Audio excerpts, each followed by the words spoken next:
Africa has been independent for more than 60 years, yet we experience challenges of development even after 6 years of independence. The Western countries cannot live without African continent, using our fellow African brothers to destroy ourselves. We want peace in Mali and welcome the dropping of French as an official language in Mali. That is one progressive movement. Doesn't mean French cannot be spoken, but to say we have conquered the imperialists and colonizers and continue to have their languages as official languages is self-imprisonment. We call for peace in the land of Thomas Sankara of Burkina Faso, who paid the price of his own blood by the coup orchestrated by the Western. We call for peace in Sudan and reconciliation of the Sudanese people, who are tired to see the silence of the international community towards the continuous bloodshed in the eastern DRC. The Western countries supporting some neighboring countries in DRC to destabilize the eastern DRC. We shouldn't find it exciting that African countries can fight amongst themselves with ease, especially fighting around territorial expansions. Africa is one country, it's not even a continent. These borders we see and we experience here in our continent were imposed on us by the imperialists. No African brother should derive pleasure out of killing other African people.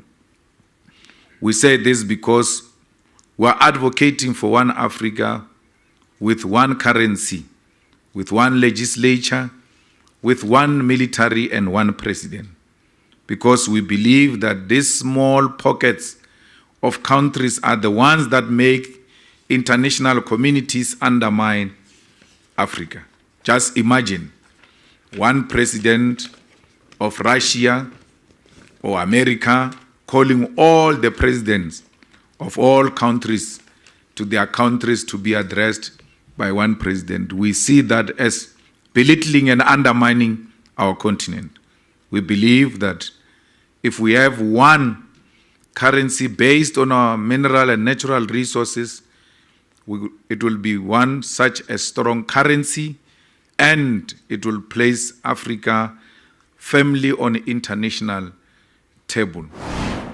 We want the people of Western Sahara to have their land back without any interference by Morocco. But Morocco and Western Sahara should exist as brothers and sisters and not see each other as enemies. We're asking for peace and long-lasting solution between Western Sahara and Morocco. And that peace should be characterized by the release of the land of the people of Western Sahara. We must not fear intimidation or loss of funding simply because we are too scared to condemn the crimes against the people who violate the rights of others. We want to make the same call with regards to our friends and comrades in Cuba who suffer under the yoke of trade embargoes because they dare to be socialist. The trade embargoes against Cuba must be lifted, as it is inhuman to punish a nation for taking different ideological leaning with regard to how they run their society. The Cubans helped us fight for our liberation in Africa. They continue to help the whole world with quality health care interventions, and they don't send soldiers to go and bombard other people's nations. They send doctors to go and save life and make sure that our people receive the primary health care. We are calling for an end to ideologically inspired sanctions by nations in the West that are used as a tool to undermine the sovereignty of nations in the global South and Africa. We call for lifting of sanctions in Zimbabwe, not that we agree with the people, with the government of Zimbabwe or the president of Zimbabwe, but it is the people, the ordinary people of Zimbabwe who are suffering under these sanctions. And we want the sanctions lifted And we want the people of Zimbabwe, particularly those who are in South Africa, to return back to Zimbabwe and make their own determination as to how they want their country to succeed. But that country will never succeed under the sanctions. We have noted the communication from Cyril Ramaphosa's office that Russia President Vladimir Putin will not attend the next month's BRICS summit in South Africa. It is our understanding that President Putin's withdrawal is a consequence of South Africa state's reluctance to be firm on international affairs and their inability to resist pressure from NATO to arrest President Putin. South Africa is at the current stage led by an individual who cannot take a firm position on any matter, even if his life depends on it. We therefore want to caution all nations represented here today, especially members of BRICS, that South Africa is currently led by a spineless government that will never meaningfully take forward efforts to grow the strength of the global South and its allies. Any effort to fight against imperialism, the calls for de-dollarization, and for an alliance that will place BRICS nations on a stronger footing in the globe will always be undermined by a cowardly government in South Africa. Members of international community, we hope that countries such as China and India will, in solidarity with President Putin, not allow their presidents to attend the BRICS summit. Because what South Africa did to President Putin, it's a serious humiliation of a sitting president.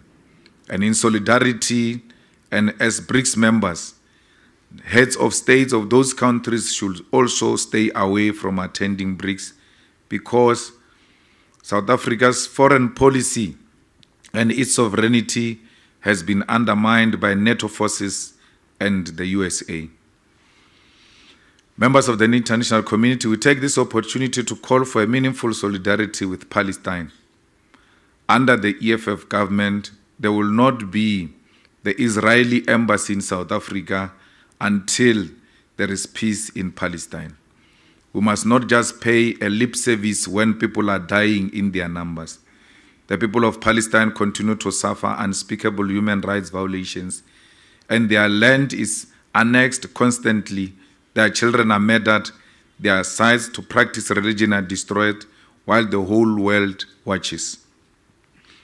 I say so because we are the beneficiaries of international solidarity ourselves.